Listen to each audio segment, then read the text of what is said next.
Isa na namang machine gun at dalawang M16 rifle ang nadiskubre ng mga kasundaluhan ng 42nd Infantry Battalion matapos ipagbigay alam ng 5 dating miyembro ng NPA na nagbalik loob sa pamahalaan. Magkakasunod na sumuko sa himpilan ng 42nd Infantry Battalion sa tulong ng Philippine National Police ang mga nabanggit na NPA.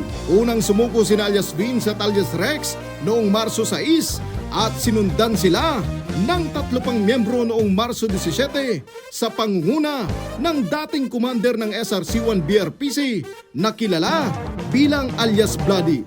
Makalipas lamang ang ilang oras matapos ang pagsuko, agad silang nakipagtulungan at itinuro ang pinagtaguan ng kanilang mga armas at mga bala sa barangay Baay, Labo, Camarines Norte.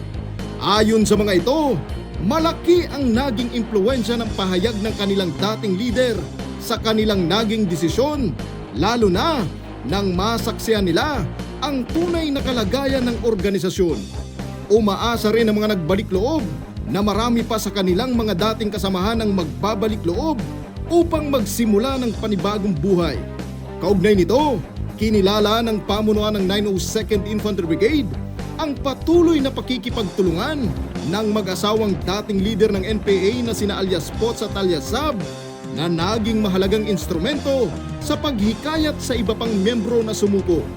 Matatandaan itong Pebrero ay magkasamang sumuko si alias Potts na nagsilbing sekretary ng KLG-1 SRC-1 BRPC at ang kanyang asawa na si alias Sab na nagsilbing political instructor ng grupo. Kapayapaan para sa lahat. Jiro Banania, Spare News.